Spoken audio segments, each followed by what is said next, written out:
So you just got your brand new camera, and I bet you're super excited to get out there and start taking some amazing photos.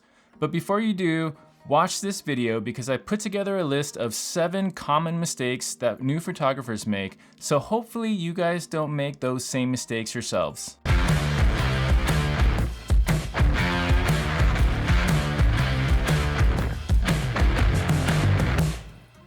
Hey guys, what's up and welcome back to another video. So I've been doing photography for a long time, and throughout those years I've seen new photographers make the same mistakes over and over again.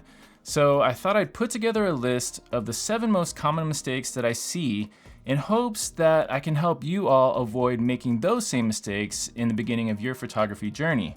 And by the way, I'm not perfect. I'm guilty of breaking one or all of these rules at some point in my career as well. So with that being said, let's get into it. The first mistake that I see a lot of brand new photographers making is shooting everything with their aperture wide open. Now I totally understand the appeal, especially if this is your first interchangeable lens camera. I know you're super excited to show off that beautiful, smooth bokeh you get with your brand new shiny f1.2 lens, but not all situations call for that kind of bokeh. Sure, if you're shooting a portrait of a single subject and you want to blow out that ugly background, or you really want a lot of separation, then go for it. However, sometimes you do want more depth of field. For example, if you're shooting street photography and you want to show the surroundings to tell a story, or if you're shooting a family portrait with several subjects and you want to get all of their faces in focus. So just remember, use bokeh tastefully and don't overdo it. The second mistake I see a lot of new photographers making is being scared to edit their photos, so they only shoot in JPEG. Now, JPEGs definitely have their place. Like if you're just out shooting pictures of your kids or your dogs at the park, or if you're right up against a deadline and you have 0 time to edit your photos, then please, by all means, shoot in JPEG. But in general, if you want to get the most out of your photos, you should be shooting in RAW.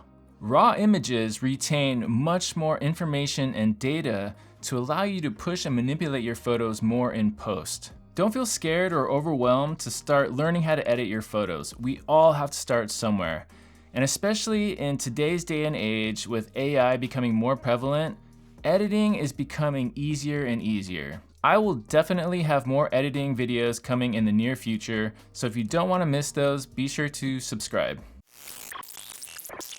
The third mistake I see a lot of new photographers making is relying solely on their camera's light meter to get proper exposure.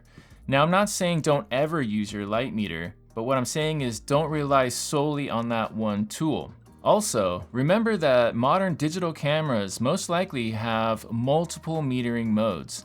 Some will expose for highlights, some will prioritize faces, some will average the entire scene. Whichever metering mode you choose, just be sure that you know what's going on behind the scenes and that you really understand it. So if you shouldn't be relying solely on your camera's light meter, then what other tools can you use to help you properly expose your image? Well, one is your camera's histogram.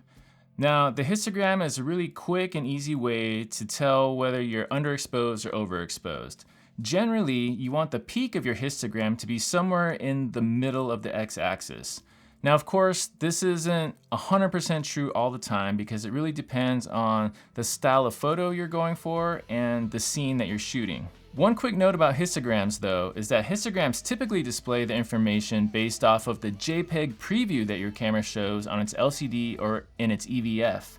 So if you're shooting in RAW and your histogram shows that you're clipping, you may still be okay. To truly know if you're clipping your highlights, you should be using your camera's Zebras feature. Now I'm calling them Zebras because I'm a Sony shooter, but I'm sure that all of the other camera manufacturers have a similar feature. Basically what Zebras do are they highlight sections of your scene that are clipping based off of a percentage value that you set in your camera. With my Sony a7 IV, for example, if you're shooting RAW, the images don't actually clip at 100%. They actually clip at 109%, which is where I set my Zebras to. This tells me with absolute certainty which parts of my image are clipping, and it's my favorite tool for setting my exposure correctly. The fourth mistake that I see a lot of new photographers making is choosing an inappropriate shutter speed for the subject or the situation that they're shooting. Now, I've seen this several times in my career where someone will show me a picture and say, "Why is this so noisy?" And then I look at it, and a lot of times it's a portrait, and the person has chosen a shutter speed of like 1/8,000, which completely jacks their ISO. And great, you got an image with 0 motion blur, but because you set your shutter speed so fast, you have a lot of noise due to the increased ISO. Now on the flip side, I've met photographers that are so concerned about increasing their ISO value that they choose a shutter speed that is way too slow, which induces motion blur. Now great, you got a very low noise image, but it's completely unusable because it's blurry. Unfortunately, there's no magic formula that I can give you for always being able to pick the correct shutter speed. It takes a lot of practice and a lot of different scenarios to be able to pick that appropriate shutter speed quickly and easily. I will say this though, to the people who choose too slow of a shutter speed because you're uber worried about noise, just stop it.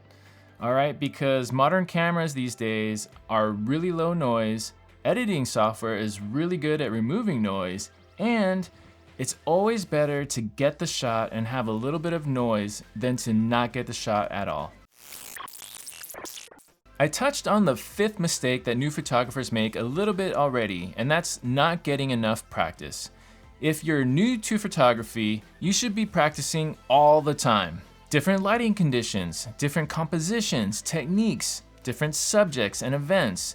There's no excuse to not be practicing, especially with a digital camera where taking images is free. Even if you're just sitting around on the couch watching TV, you can still be practicing taking pictures, learning your camera, learning your settings.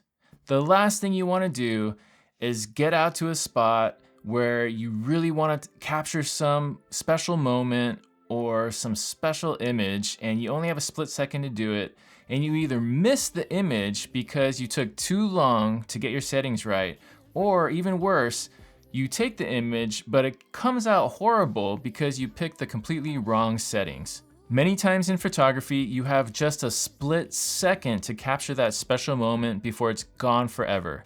Don't miss it. Be sure to practice every chance you get. Another common mistake that I see new photographers making is them thinking that they always have to shoot at golden hour. Now, I get it. It would be nice if we had golden hour 24 hours a day, but that's just not a reality. So don't miss an opportunity to shoot some amazing locations just because you can't shoot at golden hour. Learning how to take good photos in all sorts of lighting conditions takes a lot of practice, but it's a mark of a really good photographer in my opinion. You can learn how to use those harsh shadows in a creative way. Or if you get stuck, maybe try switching to a focal length that you wouldn't normally use to get a little different perspective on things. I find that photos taken at high noon really lend themselves well to like a film-like edit. The seventh and last thing on my list of common mistakes that I see new photographers making is obsessing too much over gear. Now, I know that this is a hard one to overcome because I'm definitely guilty of this myself. But you definitely don't want to spend more time shopping for gear than you do out there in the world shooting photos. Because I guarantee you that that person who is out there shooting pictures every single day with their 10-year-old DSLR and kit lens is going to take better pictures than the person who never shoots photos but owns the latest and greatest flagship camera and lenses. Well, that's all I have for you guys today. If you're new to photography, then congratulations and welcome to an amazing hobby and potentially new career. If you liked what you saw today or if you found it helpful, please consider liking and subscribing. It helps me out a lot. My name is Matt, and I will catch you guys in the next video. Thanks for watching. Bye.